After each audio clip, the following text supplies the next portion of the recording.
What's happening, guys? Levi from AMX here, and today we're going to show you how to wash a bike properly. Now, this is the good opportunity for you to get down and dirty and intimate with your bike so you can see if anything needs to be replaced or if anything's leaking. Now, what we have just to get the job done is your general washing products. We've also got a brush to get into those nooks and crannies, some microfiber, a sponge, heavy-duty degreaser for all that built-up road grime, brake cleaner to wash off our brakes after reapplying new chain lubricant, and also our chain lubricating kits. So without further ado, let's get straight into it. All right, guys, so we're outside, and as you can see, I've got the 2008 Triumph Bonneville. Now, as you can see, this thing is filthy. This thing needs a detail, but we're just gonna give it a wash today. Now, there are a couple of key things that you wanna stay away from whenever you are using a high-pressure gurney or even your garden hose at home. You don't wanna get your air box wet. You don't want to get any water in your tailpipe, and you don't want to cover your electronics with water, because water and electricity does not mix. Not that it's going to electrocute you, but you might have some electrical gremlins afterwards. So how to address these issues? We want to make sure that we either stick a exhaust bung in our exhaust pipe, making sure we're not getting any water into our exhaust and potentially into our engine where it could be potentially damaged.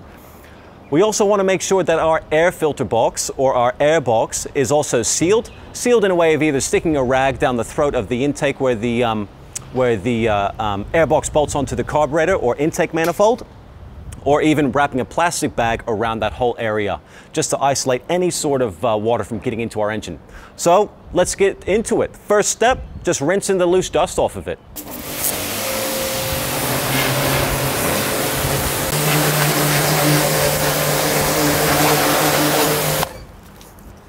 All right, guys, so we've just rinsed our bike, and that was purely to get rid of the surface dust. Now, for that more stubborn, ingrained grime and dirt that's still on the bike, we're gonna use our general wash, our general bike wash here. So here we have the Motorbike bike wash. This recommends a 20-to-1 ratio, so 20 parts water, 1 part of the solvent itself. But I generally just go a couple of blobs into a nice bucket of water, and it gets to scrubbing. And that is a glob. Yep, that's a glob. Let's do it. Where's the water at? All right, guys, so now we're at the scrubbing portion of the segment. Now, whenever we're washing a bike, we always want to wash from the top down. There's no point washing from the bottom up. You're just going to rinse all that dirt back down on that freshly washed surface that you just washed. So, nice clean sponge. If you drop this at any point, make sure you rinse it out before you go washing the bike again, because all you're going to do is start adding scratches back into the paint. So let's get into it.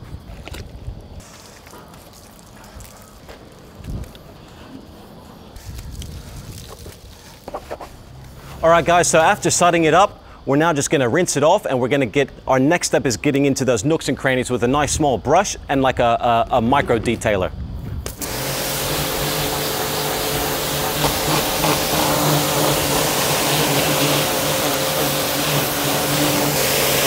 Ow. All right, guys, now we get into the nitty gritty. We get our brush, our bucket of soap, and now we're gonna attack all those little nooks and crannies that we weren't quite able to get with the sponge. Now, this is the perfect opportunity to get down and intimate with your bike and notice anything and possibly pick up on things that you might not have noticed just riding it or just a general glance over. Keep an eye out for loose fittings, keep an eye out for loose screws, maybe even some oil that might be leaking around, a crack every now and again. It's amazing what you'll find when you're really looking deep into the bike. So, we're gonna take our brush, apply some water, and just get to scrubbing. It's not a lot of fun, but it gives you a better, more intimate understanding of your motorcycle.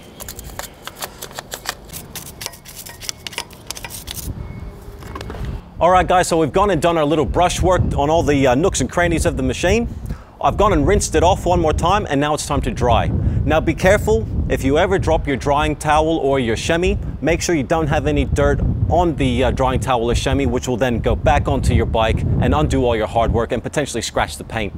Now, after we dry it off, we're going to do some finishing touches to really make the bike pop. Looks better already.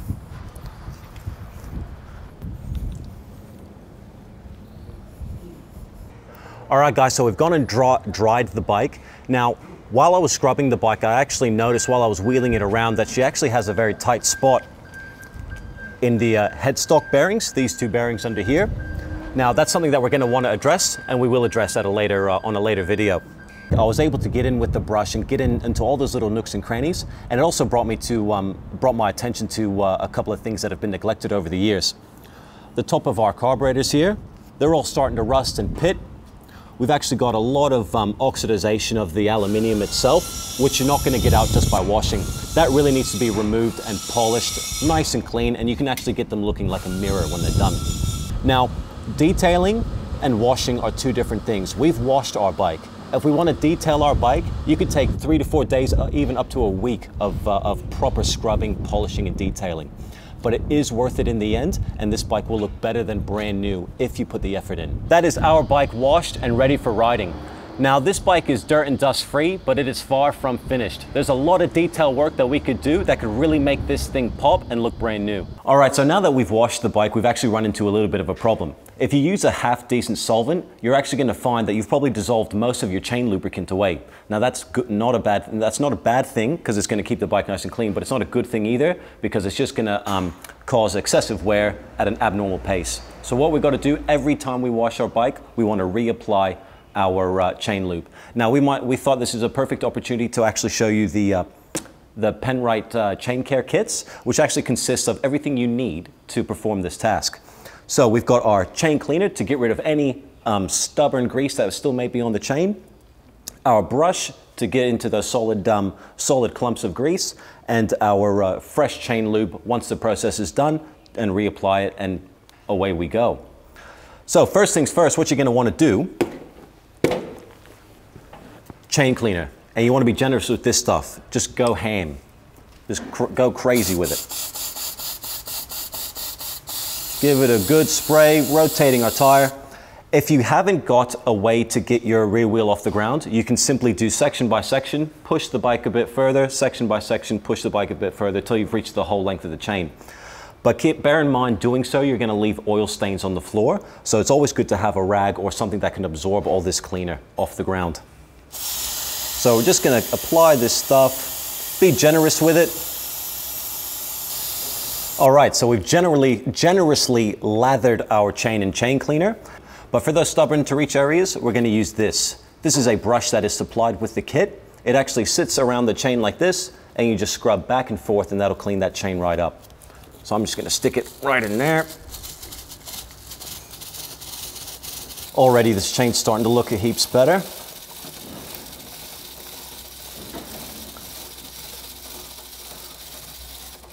Alrighty. Now we just want to go over with the cleaner again, just to really look at all that stuff come off. Not very nice. You really don't want any of that dirt, grit, or grime in between your chain. It's just going to lead to excessive wear and eventually having to replace a sprocket when you could have gotten much more life out of the chain if you just cleaned it more regularly. So obviously you can see that this bike has not been cleaned in a very long time. This chain, sorry, has not been cleaned in a very long time. All right, that's starting to look, oh, some more. It's starting to look pretty good. We're just going to let all that drain, and we're going to clean this up, get it all nice and neat, and then get some fresh lube on it. You can actually hear all the dirt, all the grit in between the sprocket and chain getting munched up. This is what leads to cog wear.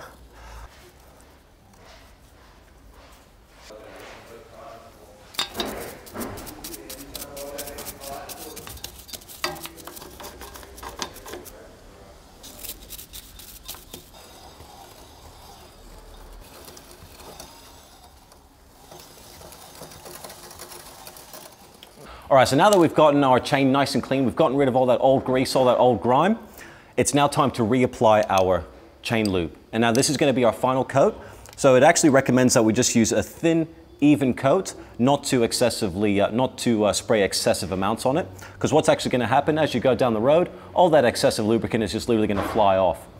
Now this is a high tack spray grease to avoid that. But look, they can't do anything against stupidity. If you put too much on, it's just going to fly off and it's going to make a mess of your freshly washed bike. So again, just a light grease. Now, after we've applied our fresh lubricant, you actually want to give it a couple of minutes just to really set in. Don't go riding it straight away because all that fresh lubricant is just literally going to fly off. So just let it sit for a minute and you should be good as gold.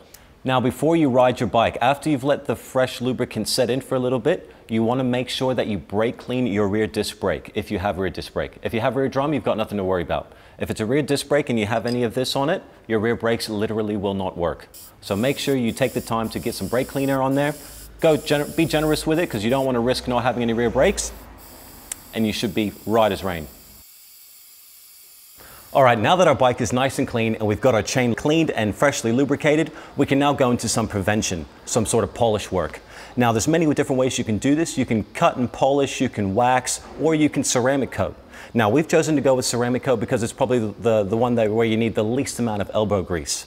Now, ceramic coating has come a long way. It's now a process that you can do at home in the comforts of your own garage. Now, we've actually picked Hydrosilix. They're probably one of the leading brands in regards to DIY ceramic coating. This one in particular is the Hydrosilix Moto, which is specifically designed for the motorcycle application. In regards to actually treating your paintwork with this, it's very, very simple.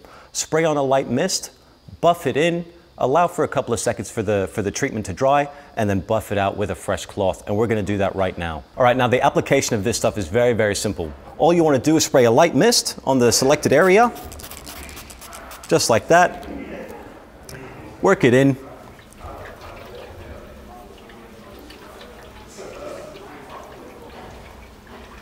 You only want to do area at a time. All right, now that that's rubbed in, we'll get our second cloth and we'll actually buff it out now.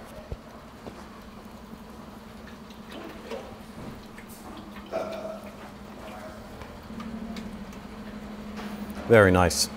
Now, as you can see, layer one was a very quick and easy process. But to get the right finish, it actually says on the bottle to apply 3 or 4 layers. Now, it actually tells you to apply this in after 5 to 7 days of applying your initial layer. So this is going to be about a 4-week process, but after that process, your bike will be completely ceramic coated, and the dirt and future dirt will simply fly off the bike the next time you go to rinse it.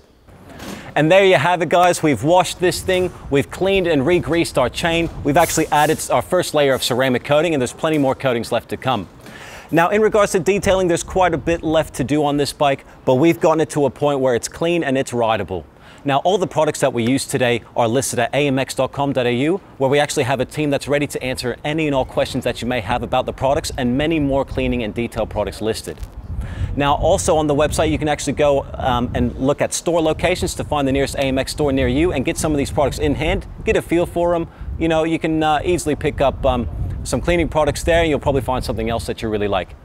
If you're watching this on YouTube, mate, subscribe, like, leave a comment, let us know what you think. If you're watching this on any socials, don't forget to leave a like, give us a thumbs up. I'm Levi from AMX. You get out there, you ride safe, and you look good while you're doing it.